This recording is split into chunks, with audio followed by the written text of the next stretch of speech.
1, 2, 3. Okay, your brain switched on. Okay, today's lesson is about making a Lorena stove. Okay, one of the biggest problems we have on the planet at the moment is deforestation. And a lot of deforestation occurs when people require firewood. Alright? Now in where you guys come from, you just turn a switch and the oven gets hot, or the flame comes out the grill, you sort of take it for granted. I'm a sustainable development specialist. I do sustainable aid work and use permaculture to do that. Come on up here, come on, quit stuffing around, let's go! Put the mud over here. The mud? The mud spot.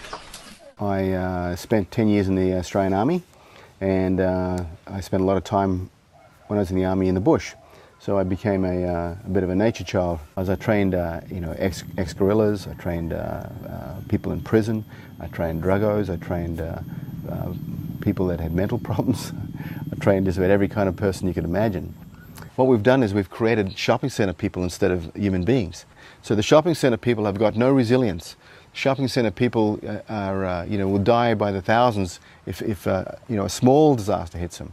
So I reckon what we could do is we take some of these shopping centre people, a diverse bunch of families, we take them to a place and we train them up how to be resilient, how to grow their own food, how to work animal systems, how to make compost, how to make their own fertilizers, how to make their own shelters, how to read nature, how to read the weather, how to get along with nature, how to love nature, and how to eat some decent food. I mean, most of these people eat crap.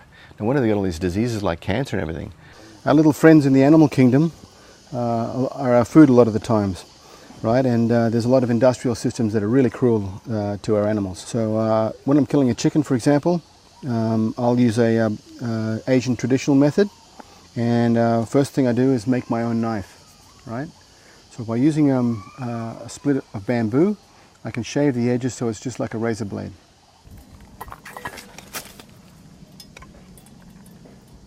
Blood is life force. It's a nutrient. It can be used in cooking. Also, you can mix it with water and water your garden with it. So it's an excellent fertilizer. So nothing of this animal is wasted. It goes back to the earth it came from. The trick is, ethically, to kill an animal with no fear and minimal pain.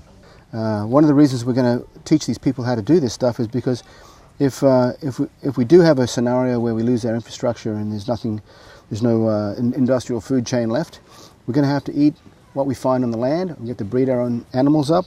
We're going to have to process them and cook them ourselves. Okay, humans have been doing this since day one. We've just forgotten how to do it. So this is just part of the skill. I mean, how are you going to eat a chicken if you haven't killed it and cooked it? It's pretty horrible to eat a raw one, I'll tell you right now. Okay, and they're going to have to save everything from the chicken themselves. I'm going to show them how to use every part. Same when we kill a goat or anything else.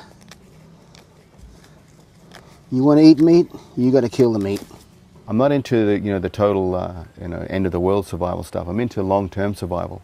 Okay, if you lost your house or you lost your village or you have to live in a tent, how can you grow your own food? How can you get your own water? How can you sort yourself out if you get a disease, right? Like stomach problems are always a big thing with disasters. How do you mitigate a disaster? Right? There's a lot of disasters happen, like landslides and stuff, that don't have to happen. Right? How could you rebuild your world in a way that it's not going to happen again? That's the other thing that we look at. So that's the kind of survival skills I teach.